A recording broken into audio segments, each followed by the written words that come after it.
قرآن مجید فرقان حمید کی سورت التوبہ کی آیت 24 میں ارشاد باری تعالیٰ ہے، اے نبی صلی اللہ علیہ وآلہ وسلم کہہ دیجئے کہ اگر تمہیں اپنے باپ اور اپنے بیٹے اور اپنے بھائی اور اپنی بیویاں اور اپنے رشتہ دار اور وہ مال جو تم نے بڑی محنت سے کمائے ہیں اور جمع کیے ہیں اور اپنے وہ کاروبار جو تم نے بڑی مشقت سے جمائے ہیں اور جس میں تمہیں کساد کا اور مندے کا خوف رہتا ہے اور اپنی وہ بلڈنگیں جو تم نے بڑے ارمانوں کے ساتھ تعمیر کی ہیں جو تمہیں بڑی بھلی لگتی ہیں، اگر یہ سب چیزیں تمہیں محبوب تر ہیں اللہ سے اور اس کے رسول صلی اللہ علیہ وآلہ وسلم سے اور اللہ کی راہ میں جہاد کرنے سے، تو جاؤ انتظار کرو یہاں تک کہ اللہ اپنا فیصلہ سنا دے، اور اللہ ایسے فاسقوں کو ہدایت نہیں دیتا۔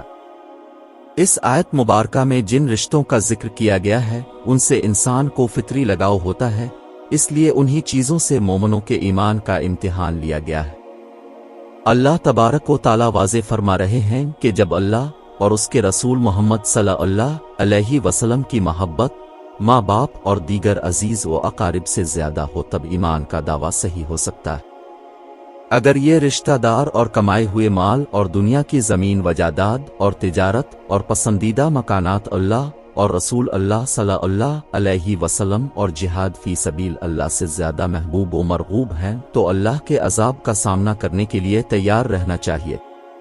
بلا شبہ محبت ایک پاکیزہ فطری جذبہ ہے جو دل سے پھوٹتا ہے۔ محبت اگر قرابت داری کی بنیاد پر ہو تو طبعی محبت کہلاتی ہے، اور اگر کسی کے جمال وکمال احسان کی وجہ سے ہو تو عقلی محبت کہلاتی ہے، اور اگر محبت مذہب کے رشتے کی بنیاد پر ہو تو روحانی محبت ایمانی محبت کہلاتی ہے۔ سچی محبت میں پائیداری، احترام اور اتباع لازم و ملزوم ہیں، اور اگر اتباع اور فرمانبرداری نہ ہو تو محبت کا دعویٰ بھی جھوٹ اور ڈھونگ کہلاتا ہے۔ مثلا ایک شخص اپنی ماں سے بے حد محبت کرتا ہے مگر اپنی ماں کا نافرمان ہے، ماں کی خدمت نہیں کرتا، خرچہ نہیں دیتا، بیمار ہو تو تیمارداری نہیں کرتا، تو ایسے شخص کا ماں سے محبت کا دعویٰ تسلیم نہیں کیا جا سکتا،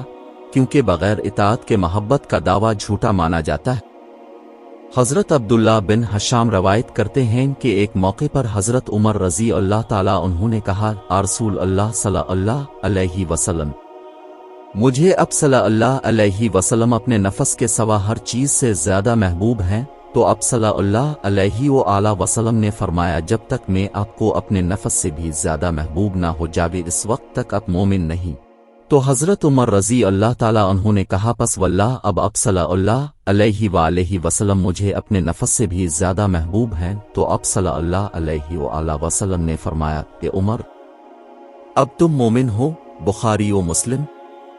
اللہ تبارک و تعالیٰ نے حضرت محمد صلی اللہ علیہ وسلم کو تمام عالم کے انسانوں کے لیے رحمت للعالمین بنا کر بھیجا۔ اب صلی اللہ علیہ وآلہ وسلم کو دیکھ کر ہم دنیا میں اپنی زندگی بسر کریں، اس لیے کہ اب صلی اللہ علیہ وسلم کا طریقہ اللہ تعالیٰ کا پسندیدہ ترین طریقہ ہے۔ اب صلی اللہ علیہ وسلم ہم سب کے رہنما ہیں۔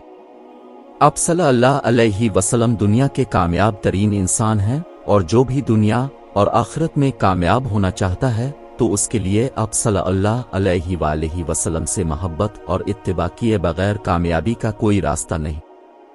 اللہ تعالیٰ نے انسان کی ہدایت کا جو سلسلہ حضرت آدم علیہ السلام سے شروع کیا تھا وہ اب صلی اللہ علیہ وسلم کی ذات پر آ کر مکمل ہوا۔ اب صلی اللہ علیہ وسلم کو اللہ تعالیٰ نے خاتم النبیین بنایا۔ اب صلی اللہ علیہ وسلم کے بعد کوئی نبی کوئی پیغمبر نہیں آئے گا۔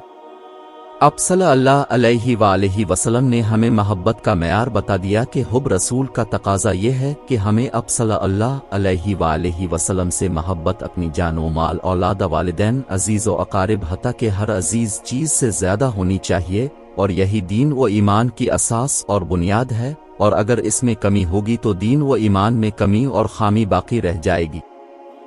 آج مسلم امہ کی اکثریت کا ہر عمل اغراض و مفادات کے پردوں میں چھپا ہوا ہے۔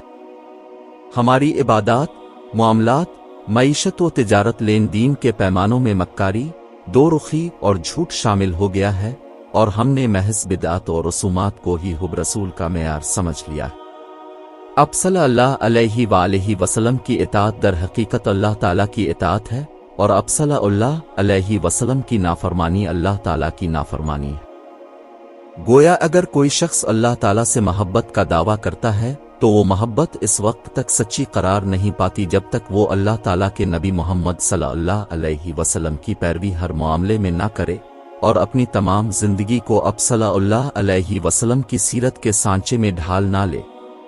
اب صلی اللہ علیہ وسلم سے آگے بڑھنے کی اہل ایمان کو اجازت نہیں، اب صلی اللہ علیہ وسلم کی اطاعت میں جنت ہے۔ اللہ وحدہ لا شریک کا فرمان ہے، کہہ دو کہ اگر تم اللہ کے ساتھ محبت کرتے ہو تو میری اطاعت کرو، اللہ تمہیں محبوب بنا لے گا اور تمہارے گناہ معاف کر دے گا۔ العمر 31۔ اصل محبت تو یہی ہے کہ انسان جس سے محبت کرتا ہے اس کی اطاعت کرتا ہے، اس کی فرمانبرداری کرتا ہے، اس کی پسند و ناپسند کو اپنی پسند ناپسند بنا لیتا ہے، اپنے محبوب کو جیسا کرتے پاتا ہے خاموشی سے ویسا ہی کرتے چلا جاتا ہے، وہ اپنے محبوب کی ناراضگی سے بچتا ہے اور ہر وقت ہر محفل میں اسے اپنے محبوب کے ذکر میں راحت محسوس کرتا ہے۔ اسے اپنے محبوب کی ہر ادا سے محبت ہوتی ہے اور یہی تمام چیزیں ہمیں صحابہ کرام کی زندگیوں سے ملتی ہیں۔ صحابہ کرام کی محبت کا تو یہ عالم تھا کہ جب انہیں اب صلی اللہ علیہ وسلم کی پسند اور ناپسند کا پتہ چلتا تو اس پر بغیر کسی ہیل و حجت کے عمل فرماتے، یہاں تک کہ انہوں نے اب صلی اللہ علیہ وسلم کے پہننے، اٹھنے بیٹھنے، کھانے پینے، چلنے پھرنے اور اب صلی اللہ علیہ وسلم کی ہر ادا کو اپنا لیا تھا